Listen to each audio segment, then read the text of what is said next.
Thank you. There's a few difficult speaking spots in this conference, and I think I have one of them. I'd like to start by thanking the organisers for inviting me here, and also to state publicly that my transport and accommodation here has been covered by a mining company. I'm grateful for that. I do understand that there's a statement of unwelcomeness of external experts in the conference. I understand the passion behind that, obviously I've heard that. I did travel to a village that is less than 1 kilometre from a mine on Saturday and had the privilege to sit in the lounge room of that, which is also a bedroom, and eat yogurt, cheese and bread that was made there by the people who made it, and to listen to some of those people and to listen to their thoughts about the mine that was very close to them. So I had at least that opportunity to talk to people very close, not only the people from the corporations or the government or the university sector. For some of you hold a translation of my talk. I've actually dropped out quite a few of the slides in that because I would like to spend some more time on fewer of the slides and try to meet, if I can, with, say, 3 days' experience of your country and be so arrogant as to try to bring some of the more abstract parts of my speech to try to bring them down a little bit to the situation that appears to be here. Right.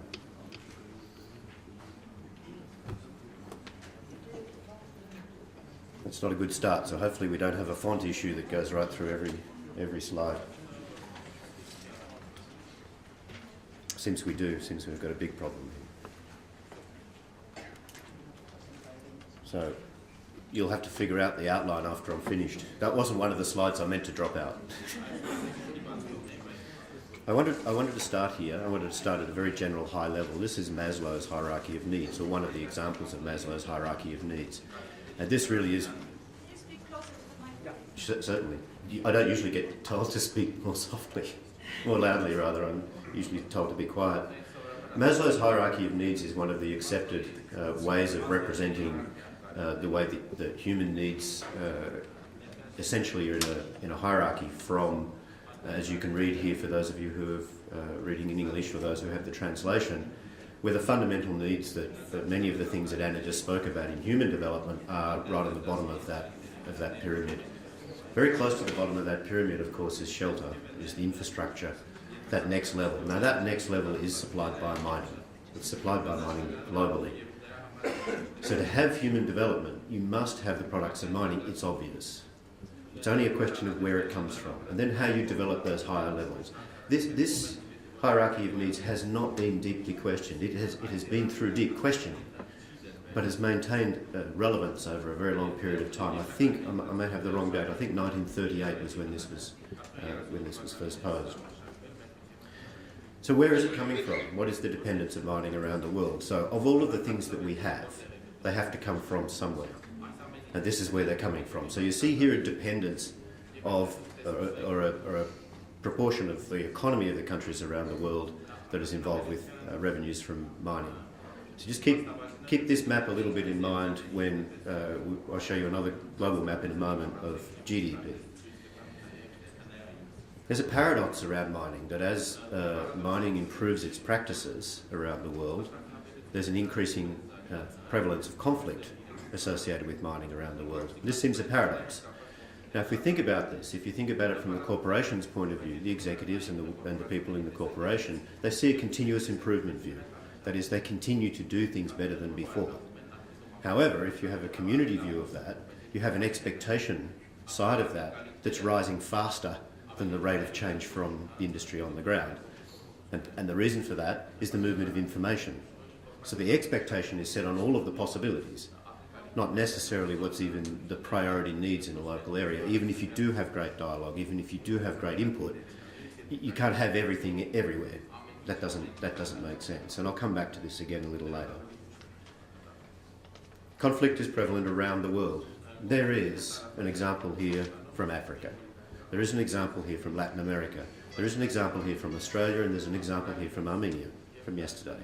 I'll continue to use that example from Armenia. So for those of you who heard and then was allowed to persist throughout the morning, In a sense, Anna, I think it's a bit of a shame the protesters are not still standing here. So not only did the government leave, I know there are many people from the NGOs still in the audience, but there's a very strong signal there that eventually people standing must sit. One hand can't clap, we can't stand forever. Eventually we sit. It may not be the way that the dialogue was defined, may not have been right, but the opportunity certainly was there to start taking first steps. And as I say, I've been in situations in other countries where conflict has arisen, and those, if you like, the agents of conflict have just been removed from the situation. So you're not at the base level from my perspective of dialogue. This is essentially where the conflicts have been coming from over that period of time.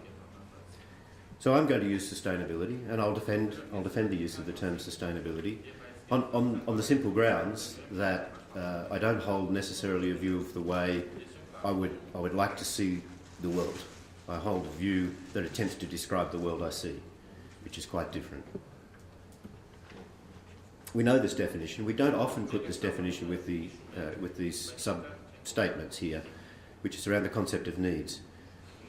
And clearly the interesting question that we pose, and clearly where the world is way out of balance with such a definition, is that we work on the basis of wants. We work on the basis of wants, not just needs. So this definition is the definition that we continually use, but it's actually not servicing us very well from that perspective. And then, of course, the idea of limitations. And we've heard essentially from the NGOs and representatives in this conference that they believe there's a limitation, there's limits being met. And the other side don't appear to agree at this stage that there are limits being met. And I think that was the basis of the standoff, if you like, that came from Levon's talk and the ongoing discussion after that presentation. We have a bigger issue than the intergenerational equity, which is today's inequity. So the GDP is not a good measure necessarily of human development, but it's a reasonable statement of the differences between different countries in the world from the point of view of a global view of heterogeneity. And of course, as you can see from this map, and if you recall the map that I put up earlier, you'll see some very interesting statistics here, which we don't necessarily expect, and that is that the mining in the world, or the economies of the world that have a large component of mining in them, are not necessarily skewed towards one or other of these GDPs, but the demand certainly is. The big demand is China and India developing. And I don't have time to go through that because I was asked to talk about social responsibility and social requirements. But if you haven't looked at the energy and minerals demand of China alone and China and India together, then you should. You have to become more aware of what's driving what's going on underneath your feet, or what's driving the changes that are going on in the world at the moment with minerals and energy. So I prefer for minerals and energy perspective, to put sustainable development into a different set of terms than the Brundtland definition. And this is essentially a set of tensions. What I've said here is a set of requirements. And the first one is minimise threats to the future generations. We know about that. That's the intergenerational equity part. We need these other two, though. We need the importing nations. We need to be able to supply commodities at a price that allows development to occur. And the supplying nations need to be able to prosper as a result. It's not just economics. It is human development, and environment has to prosper as well. Interpretation is not taking place. Can you slow down, please?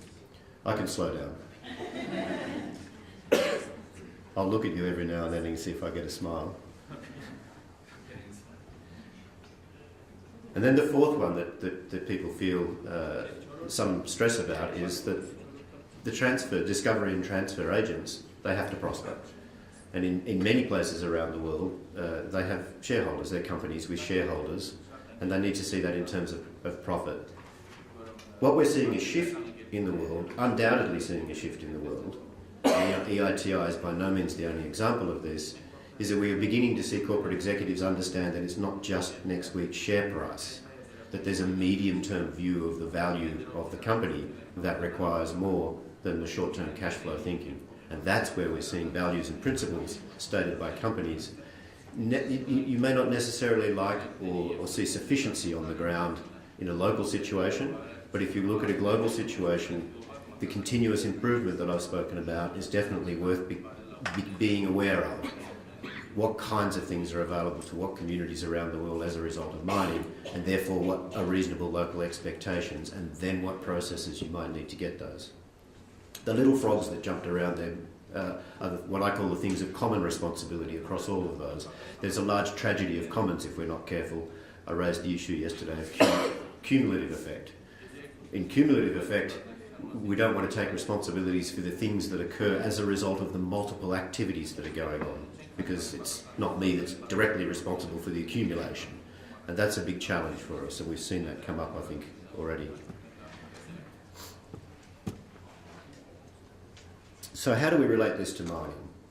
How do we make this real, if you like? There's a tailings facility from Central Australia, for those who've seen some tailings photographs today, and you'll see the scale of that. This is not a large mine. This is a reasonable medium-sized mine, Century mine in central Queensland. This is the way I think about this. So sustainable development essentially sits at a high level. It's a high level at which we think about the distribution of wealth that's created by mining. How that wealth is distributed is not just who gets how much. It's the ethics of the processes, the cleanness of the processes, the lack of corruption, good governance that would occur, lack of corruption, good governance that would occur to get that distribution correct. The multiple voices that are required in that redistribution are incredibly important, and the local voices are important. And on a later slide, I want to talk a little bit about Peru, assuming I haven't used up too much time at that stage, because what's going on in Peru is, I think, very, very interesting, and has happened very quickly. As we move down this hierarchy, you'll see we come right down into the unit operations. And here we don't talk about sustainable development and how efficient a flotation cell operates in a plant. Here we are talking about efficiency. We're talking about whether it's meeting the design standards and it's producing what it should be producing with reasonable inputs. How much water should it use? How much energy should it use? And is it producing the mineral at the way we expect? And then in this middle area, we get into the regional area. And the regional area is where sustainable development and the way you operate, the way you go about the mining process, this is where it becomes, you have the overlap there. And that's where you see this question of limitations, this is where you see the question of cumulative effect, and where you see the absolute necessity of collaboration. And globally, I'd say this is the area where industry, government and communities are still struggling, if you like, to come to terms, and where our research institute does a lot of work in this area. So I'll try a definition. This one could get questions from my co-speaker. The point of this definition is to attempt to put together a set of words that essentially make a statement of requirements. So if we look at an individual operation now, so I'm in the bottom end of my hierarchy, an individual mine is operating sustainably when it invests, so it doesn't just pay cost. It must make an investment, and if it makes an investment and expects return, how big should that investment be? That's dialogue. That's where dialogue comes in. It must meet its costs. Those costs should be well defined. So that all resources, now the resources I speak about here can be talked about in terms of the forms of capital: social capital, human capital, manufactured capital, and natural capital. And in this case, we divide natural capital into renewable and non-renewable types. So that all of these resources are in and can be seen to be in. Transparency. We hear about EITI from transparency of funds. You need far more transparency than just the movement of money. We've heard a lot in this conference, and we hear a lot around the world about responsibilities for monitoring, and then public access to the data from monitoring and standards for monitoring.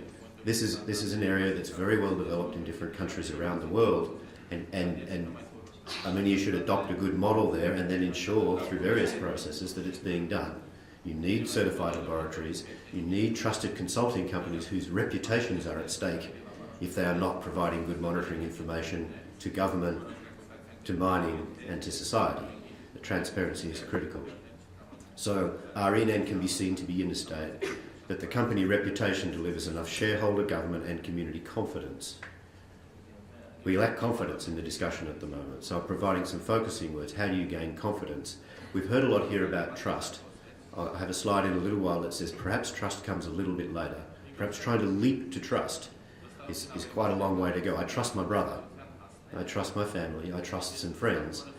I have confidence in institutions. I can actually have trust that someone will do something wrong. So I don't necessarily want that kind of trust. Anna appears to have some of that trust. That's not all the trust we want. In the outcomes and the way they are achieved. So how was it done? How was the community consultation process done? Did the community say the thing that we most want here is a roof on the kindergarten, or did somebody see the kindergarten and say the thing you want most here is a roof on your kindergarten? How did it happen? What was the process there? To allow operations to progress from discovery to lease relinquishment, and to deal with the legacies associated with that. There has to be a no-mine option. So if you can't meet these in prospect, there has to be a no-mine option. If you can't guarantee these resources can be in reasonable condition, if you can't put forward technologies, processes and governance, then there has to be a no-mine option. I'm not going to do it in the same level of detail, but you'll see here a consistent attempt to define what it means for a region, that is a place where there's multiple activities, not just mining, there are multiple activities.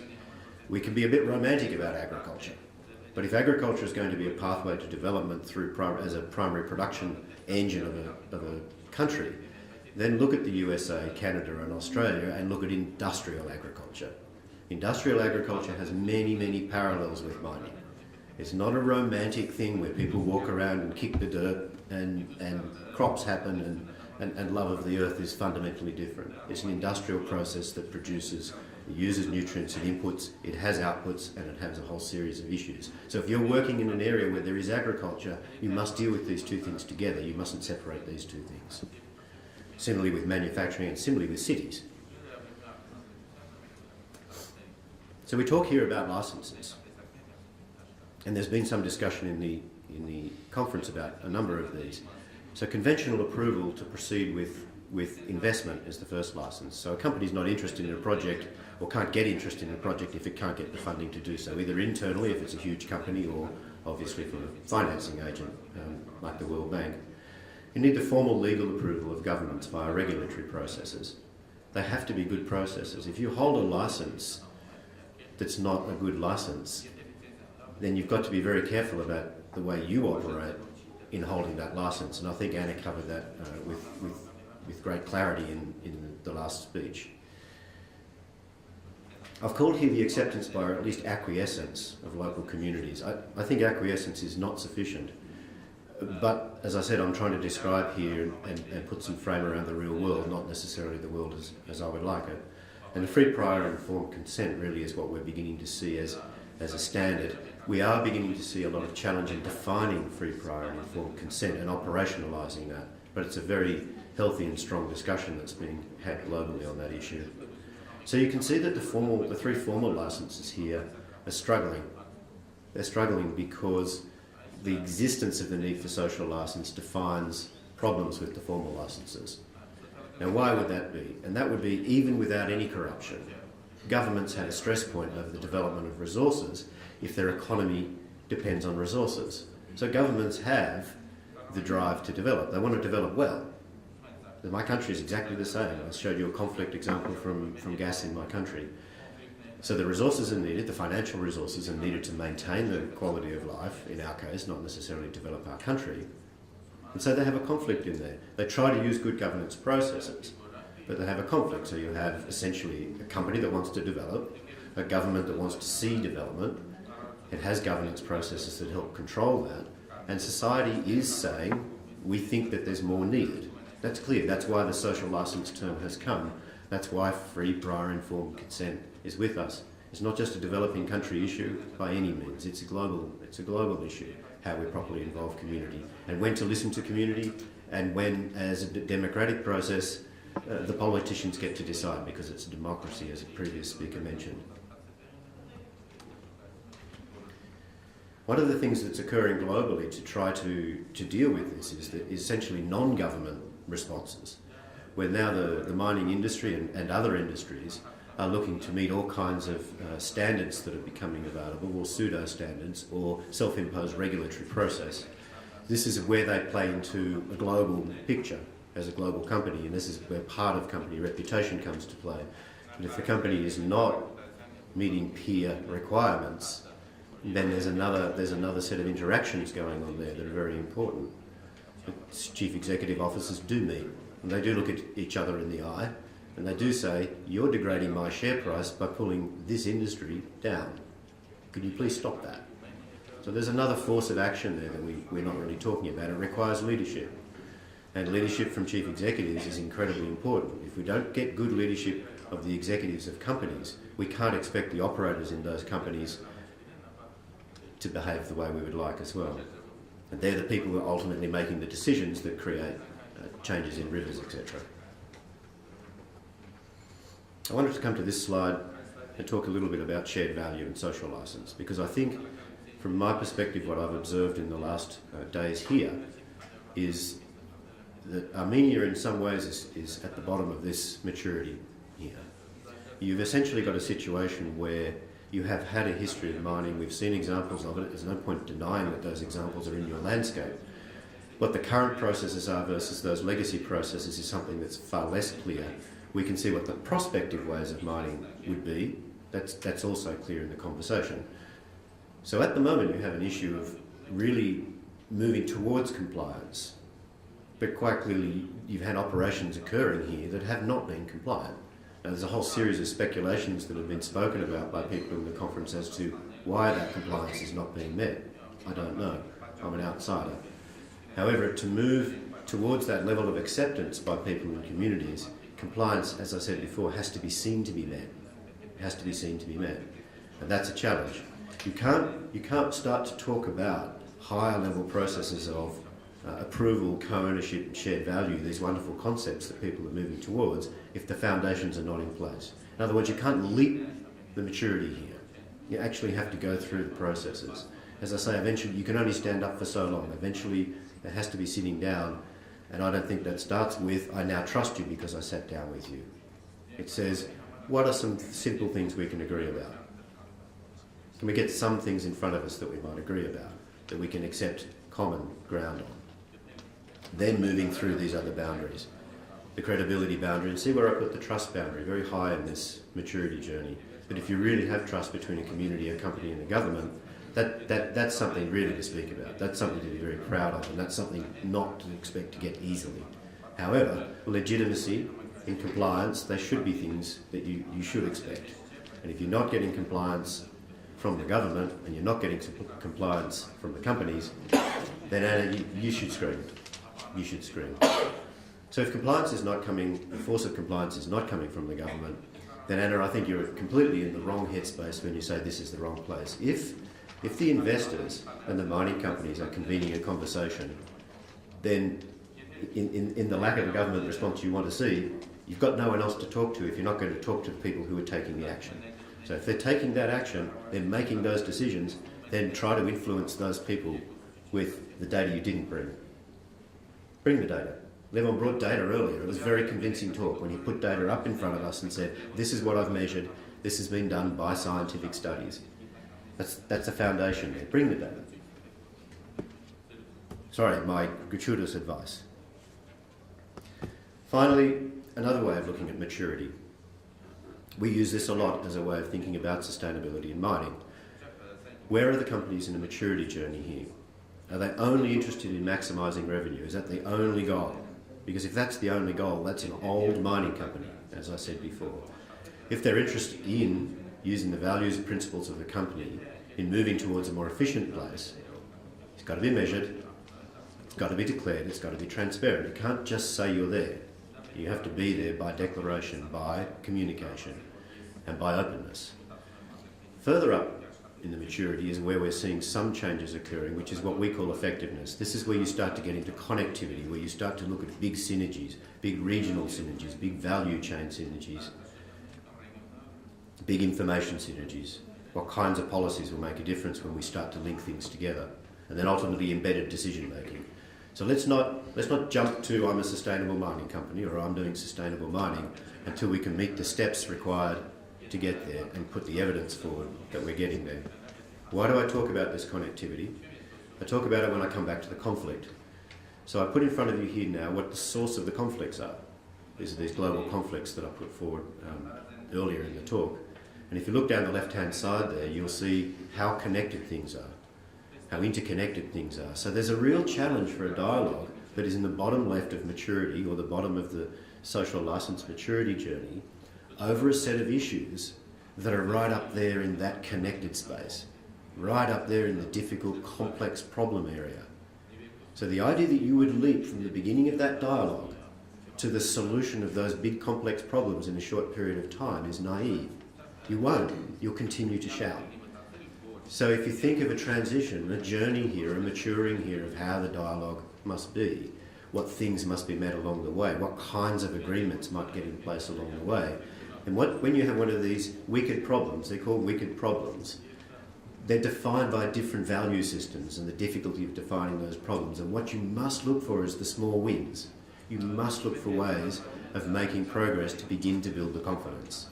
If there is a refusal to begin on the basis that the full solution can't be, the problem can't be fully solved as the basis of the beginning of the discussion, then you're confusing the ability of human communities to actually solve these wicked problems. And there's literature on this. This is not just a make-believe thing. This is about how you solve complex, wicked problems. I talked a little bit about this before, but this idea that how do expectations get so much higher than continuous improvement? And the answer is quite simple now. I was almost going to put the photograph in, but that small village family that I met the other day, one of the things that struck me when I walked into the room where the stove was, where everything was cooked on, that was being, I think you know the fuel that was being used there, with 3 mobile phones on the bed and a TV running off a satellite in the corner.